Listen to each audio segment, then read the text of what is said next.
Imagine you scripted your first video today, and 12 months down the line, you end up having almost 500,000 followers on Instagram, listening to every word you have to say. Every reel you put out has an audience much larger than the biggest Super Bowl stadium could ever accommodate. Raging fans who patiently wait for you to make your next move. An audience who became addicted to learning from you, listening to you, or just watching you achieve outstanding things. This is exactly what happened to me around 2 years ago. At the point of me recording this video, I have 125,000 followers on my personal brand and 340,000 followers on my self-improvement brand, We Are Stoa. And I use the same strategy to scale both brands, and that is the exact strategy that I'm gonna break down to you now. The first step is to get from 0 to your first 1,000 followers. So let's assume that you are just starting out and have no idea about creating content yet. Well, the most crucial step in order to build a solid foundation is to build a brand that is in demand but hasn't been met before. A brand that gives people the value that they demand in a way that nobody else was able to provide yet. That is a brand that is inclined towards growth. Now, if you fail to do this, all your efforts in content will be in absolute vain because nobody needs the type of content that you are trying to provide. So how do we find something that hasn't been met before but that is still in demand? In 1946, one of the founding fathers of human psychology, Carl Gustav Jung, publishes a new finding in his studies, the practice of psychotherapy, and that finding is called the wounded healer archetype. The wounded healer archetype basically describes that in the last 5 years of your life, you've become the perfect mentor that you would have needed around 5 years ago, because you've spent the last years overcoming the obstacles, challenges, and limiting beliefs that were holding you back from becoming the person that you are today. Otherwise, you wouldn't be who you are today. Makes sense? Well, then define that person from 5 years ago. Now, referring to the exact part of life that you want to help people with your content, what situation were you in 5 years ago in comparison to today? What were your dreams? What were your successes? What were your failures? And what fears prevented you from getting there? What limiting beliefs prevented you from getting there? Now that is your IVA, your ideal viewer avatar, the person who needs you today the most. Now understand, please, when I say 5 years, 5 years is a concept and not a rule. Now, it may just be that your person from 3 years ago needs you today much more than the person from 5 years ago, especially when you're younger. Now, the younger you are, the more evolution will take place in shorter time frames.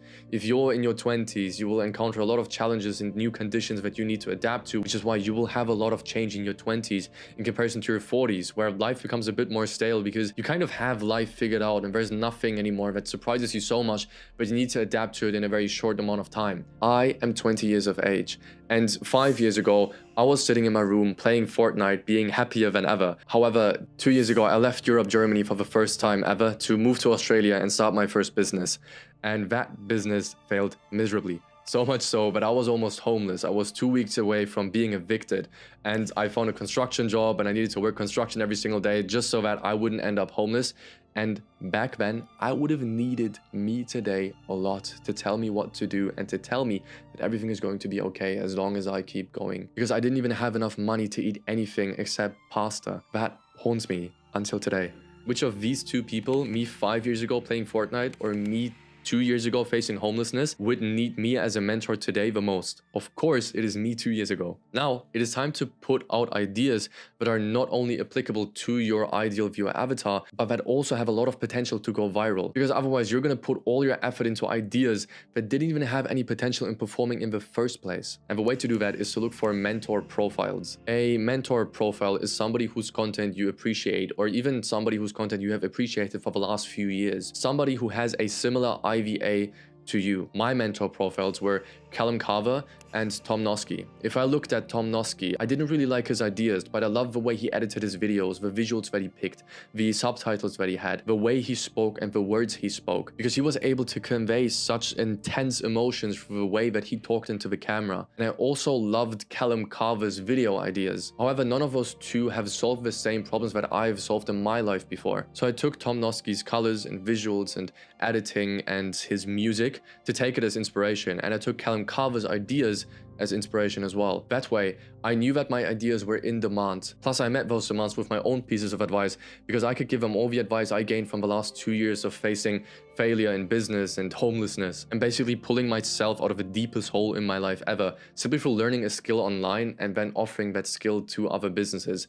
That was what I helped people do back then, and that was also my offer. Now, I built a brand that was in demand, but that hasn't been met before. No niching down, no posting consistently. All of that stuff is obsolete. The most successful brands I have scaled, whether it's my own brands or brands of my clients, were the ones who were completely broad and absolutely inconsistent. So much so that instead of needing 1 to 2 months to scale your personal brand to 1,000 followers, you might need 6 months. And if you broaden it up in that time frame, you would probably be at 20, 30, 40, if not 50,000 followers in 6 months. Now, being consistent only makes sense under the circumstance that you can keep up 80% of the quality of your video with the pace that you're working at. If you're posting once a day, but in return for that, your quality goes down to 30 or 40% of what you could provide, and I'm not only talking about editing, but I'm also talking about ideation, hook writing, and script writing, well, then it is not worth it. Because 100 decent videos at 30% quality, reaching 2,000 people each, will overall reach 200,000 people. One video that has 80% quality and that blows up could reach 1 million people. So how many videos could you put out every single week or month while sustaining 80% of your quality? That is your posting cadence. Stick to it. Now, once you speed past your first 1,000 followers, now this could take a month, 2, maybe 3. It is time to get to your first 10,000 followers. And this is where a lot changes. This is where we get strategic. In December of 2024, I started working together with one of my clients, Oscar Patel, and together we sat down in order to scale his brand on Instagram and on YouTube.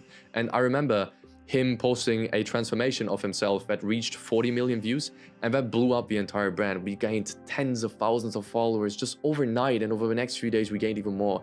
But what we did then was we realized that Oscar just found his thing. That transformation video did not only reach 40 million people, but also a lot of entrepreneurs and rich people who wanted to have the same transformation as he did. So that was very profitable. So we didn't try to reinvent the wheel again, but we realized that we found our thing. We posted that transformation video over and over and over and over and over again with new pictures and new hooks, basically ending up in having one more video with 17 million views, then 12 million, 12 million, 10 million, 5 million, 7 million, 17, 18, 20 million, just ending up in gaining 200,000 followers in the next few months. It was insane because we simply just took what worked and we did more of what worked and we left behind what didn't work. Because you must understand that content is a product of zero cost of replication. What that means is that creating a video that is seen by 1,000 people costs just as much money, time, and effort as a video that could reach 1 million people. Contrary to ads, for example, where you need to pay more money in order to get more views on your advertisement, which means it is time to find out what works and what doesn't. Because contrary to common beliefs, inputs do not create outputs here. You see, I could grab my phone right now and literally just click on play and record a video just of me talking into the camera.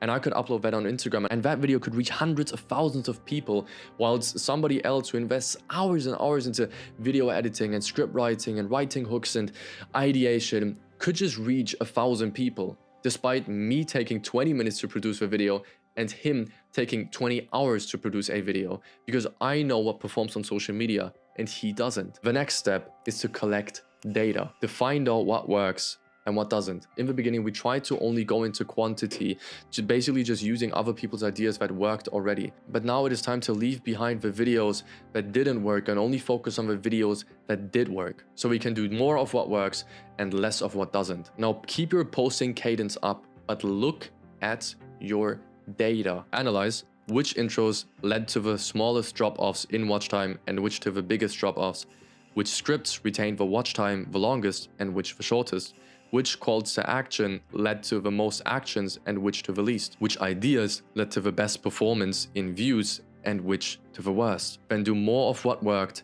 and leave behind what doesn't. Now, a lot of unsuccessful creators forget this part because they think that if they repeat what they did already, their audience will become unloyal and they will become bored of them because they aren't reinventing the wheel every single week. But that's not true. If your audience clicked on the follow button after seeing your reel, they did that because they want to see more of what they saw already. Matter of fact, this is actually how we build the most loyal audiences ever. You see, we human beings hate change in things we cannot control, but we love consistency because it gives us safety. So what do you think will create a more loyal audience? You experimenting with new ideas every single week, or you creating them a little safe space that they can come back to every single day, every single week, whenever they feel down, whenever they want to be inspired, educated, or entertained. Now, once you collected data and you found out what works and what doesn't, and you kept posting and posting until you speed past your first 10,000 followers, it is time to get to 100,000 followers and everything above.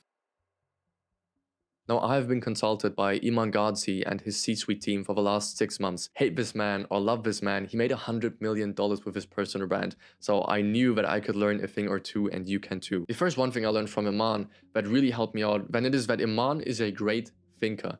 He spends 4 months of the year literally just thinking, stepping out of his business and looking at his business and the market from a bird's eye perspective to find out what to do next. And this is your next level to get to 100K followers plus. You are an operator now, an entrepreneur, and not only a content creator anymore. You are getting paid for the quality of your ideas and not for the quantity of your ideas. So it is actually time to take your mind off the things that drain you and that waste your time and fully focus on the needle mover of your personal brand that people love you for, your ideas. So the next step from now on is to become profitable with your personal brand immediately and to delegate the tasks that you don't want to take over so that you have more time focusing on your ideas to create better and more ideas for your brand to grow faster and for you to ultimately make way more money than if you did everything on your own. So what I'm about to show you will make you profitable in a week's time and no more, even if you have no product and no idea what to sell. Right now, you probably don't even have an idea of what you would sell on your personal brand. You don't know what you're going to sell. You don't know what people need. And of course you don't, because you didn't ask them yet. The first step in order to build a product that actually sells itself is to give away a template completely free of charge. And in order to get that template, people need to answer questions that you ask them so that you can get more data about what these people actually want. We're back to collecting data. These questions should determine where they are, where they want to go, and what prevents them from getting there. Now, in order to determine that in excruciating detail, I've built a template that has all 16 questions that I always ask audiences once I step into personal brands with my team at my company Audiencia in order to scale these personal brands. I've left a link in the description to get access to the template. Now, according to the answers to these questions, you will build your product that will get them from A to B.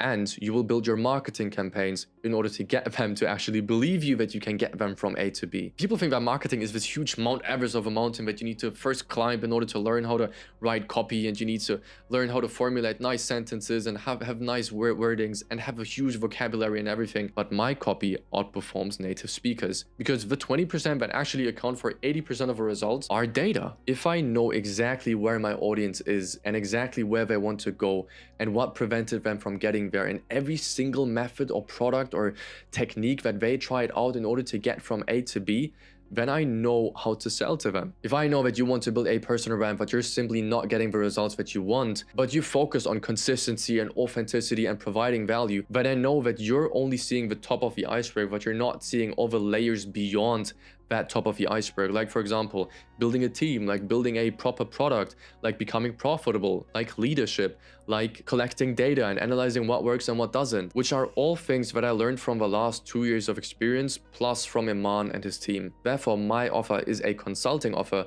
where I help businesses scale their products through a personal brand. Find out what they need, build a product that helps them to get what they need, and that will sell itself. Now, once you have a product that sells itself, you basically just need to present that product in the right manner to make sure that people actually want to buy your product. And I don't want you to take people off their favorite platforms. I don't want you to build an email list or to do this and that. I want you to keep people on Instagram for as long as possible. The most successful way in order to actually market to people and nurture people is just to give away all the value that you have and all the information completely free of charge inside your stories. Start posting Q&As. In these Q&As, you will tell people to ask you questions, and naturally you will answer questions that these people need in order to get from A to B. And once they realize that you can help them very efficiently just by listening to your Q&As, they will realize that buying a product from you is actually a good idea. So we have a schedule, which is 3 times a week. We have Q&As where we basically just post for Q&As and give them value without asking anything in return. 1 time a week, we post a Q&A that is only 5 slides long, which means we answer 5 questions. And then on the 6th slide, we post results of our past clients. If you don't have any, then skip this part and get results as soon as possible. Now, what will happen naturally is that people will ask you whether they can work with you or whether you can help them. And this is the 6th question that you are supposed to answer. In that question, you tell them that if they want to get more information, one example would be that somebody asks you, how much does it cost for you to coach me one-on-one? Or how much does it cost in order to work with you one-on-one? Or how much does it cost for me in order to work with you? And then you answer that question inside your story by saying, hey, I have different options for different people. If you want to work with me, DM me, coach, and I'll come back to you. The people who gained value from the first 5 stories or from the past 3 Q&As that you posted that week will then be interested in working with you. This promotion Q&A you post on either Friday or Saturday, because in a lot of countries, like for example Australia, people get paid on Fridays or on Saturdays. So you actually want to sell to people whenever they have the most money on their bank account to avoid being dragged into their financial anxiety or their financial insecurities. Now, this is the part inside the DMs where you actually qualify them and then sell to them. You need to find out whether somebody fits your program in order to work with you or not. So the questions that we ask in order to qualify them is, what do they want to achieve? What prevents them from achieving that on their own? What profession do they currently work in? And how much free time they have every single week in order to work with you. Now, the purpose of the first 2 questions is to find out whether they actually fit the program and whether you can help them.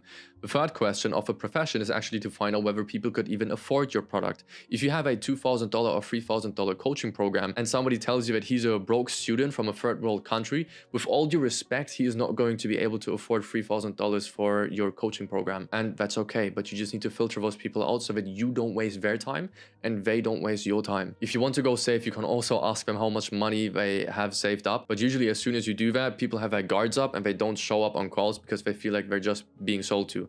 They are, but they don't need to know. Because at the end of the day, you're just trying to help them and they could have anxieties and insecurities that prevent them from actually making a big decision. Once you do that, you hop on calls to them and you present the product to them. You find out whether they need your product, whether you get along with them, and then you present them your product. You don't need to do no one call closes or sales techniques or this, that. We've had the most success in sales by literally just letting people make their own decisions and giving them 24 to 48 hours after the call to make their own decision. The reason why that works is because if you avoid doing what everybody else does, you avoid being associated with everybody else. And if you avoid forcing people on the call to make a decision, it actually feels like you're special and you're not like all the other salespeople and coaches, but you're actually giving them an option to make a reasoned decision so they trust you more. So in a world where everybody tries to pressure people into making a decision on the call, actually giving them 24 to 48 hours outperformed the usual pushy way of selling to people. And also, you don't really want coaching clients who you need to force into working with you. Once you get your first results, you post these results after every Q&A inside your Instagram stories, and that way you nurture them even more because you can prove to people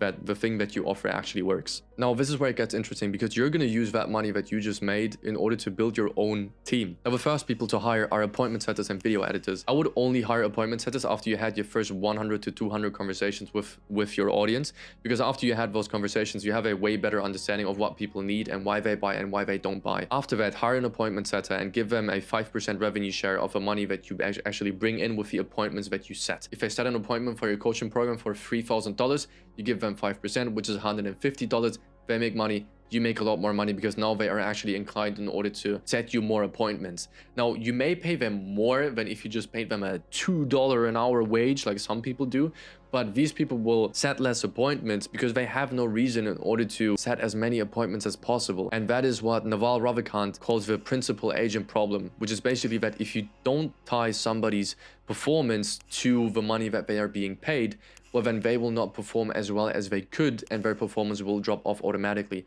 That's how we human beings function, and you should not expect somebody to put up the best work for you just out of goodwill, just because they're good people. The next role that you're going to hire for is video editing. I understand that video editing is a really tough role to give away, but that is only because a lot of people do it the wrong way. If you want your video editor to be as creative as you are, 99% you cannot hire video editors from the West, meaning from Europe, or from Asia, video editors from South America or the USA or from South Africa will always outperform video editors from Western European countries or from Asian countries. Now, the reason why is because these countries actually appreciate creativity much more. If you look into the culture of Germany or the UK or France, most people who are creative actually end up working a 9-to-5 as an accountant or a law advisor or a lawyer or a doctor, and then creatively express themselves within their hobbies. They'll make music as a hobby, or they'll edit videos as a side hustle, but nobody will actually make it their main thing. But if you look at countries like Brazil or Colombia or places like Miami, San Francisco, New York, Detroit, or Cape Town in South Africa, these cultures genuinely appreciate creativity. Steve Jobs was incredibly creative. A lot of musicians from South America were incredibly creative, and they all were paid incredibly well for that, which is why creativity is now something that is aspiring. Whereas if we look at cultures like Germany or India even, where a lot of video editors come from, with all due respect, these people execute at a level that nobody can keep up with. But it is not only about execution, but it is also about creativity if you want somebody to do everything on their own. In India, people are not appreciative for their creativity, unfortunately. I live in Bali. I spend my time with a lot of Indians and I talk to a lot of Indians, and in their culture, it's just simply the way that people want you to have a tech job or to have a well-paying 9-to-5, and they don't really care about your creativity. So people will not put their main focus on creativity. So these video editors from Western and Asian countries will be outperformed by countries from South America or South Africa or the USA. Now, if you love to creative direct yourself and you literally just need somebody who executes it for you, or who does the same stuff over and over again in every single video because you just have a very stale style, then you can always get somebody from Europe or India or Pakistan or any of these countries that are not as creative, but very, very, very skilled at following instructions and executing them properly. Now you have a system that runs itself. Your videos are being edited, your appointments are being set, and the only thing that you're doing now is ideation, script writing, recording, and taking calls. But there is another layer that you can add on top of this entire iceberg that we just built that will make you much more money. Now that you've managed to outsource all your video editing and all your appointment setting, you will have some free time. And what you could do is to leverage something that is called the Stockholm Syndrome. If you ever watched the movie Money Heist, there is this woman that is called Stockholm that falls in love with one of the bank robbers in Money Heist. And the reason why she falls in love with them is because of something that is called the Stockholm Syndrome, which is that people build trust towards other people out of impressions that they build towards those people. Which means if I go to the gym over and over again, every single day at the same time, I will meet the same people over and over again. And if you recognize when you see a person over and over again at the gym, you might look at them more often, they might look at you more often, and when you start nodding towards each other, you start shaking each other's hand, you start talking to each other, and friendships are easily formed inside these environments. That is because of impressions. If I see you over and over again and I sense a consistency that I know that every morning when I go to the gym, I will see you again, then I will build trust towards you because I have my little safe space inside the gym and you are part of my safe space. That's called the Stockholm Syndrome. And that is something that you can leverage yourself as well. If you're creating content on Instagram, you're maybe taking over a minute or two with all reels and carousels and stories combined of somebody's day. But if you actually look at YouTube, one video could take up 30, 60, 90, if not 120 minutes of their day. YouTube once shared that in order to make somebody buy your product, you need to build impressions worth 7 hours of their time. And once you do that, the chances of somebody buying from you are actually incredibly high. So once you make your first money, buy a camera, buy a microphone, sit in front of a camera and start talking and start giving them the same advice that you give them inside your reels, but in a long form manner that is much more helpful to them and much more in detail, so that now you build way more impressions and build more trust with them. Now that was how I got from absolute zero to 465,000 followers on Instagram. Now, if you want to get to $100,000 a month and not only 100,000 followers, then the next video that you should watch is this here. I've scaled a client of mine to $100,000 a month as a content creator within a time span of 3 months. It was one of the greatest achievements that I've ever made. And I don't just step into businesses and 12 and 20x them all the time. But in this case, I did. And I would like you to have a watch at this video because it will help you monetize your audience as efficiently as possible. If you're interested, the link is up here. I thank you for your time. I hope I could help. Bye-bye.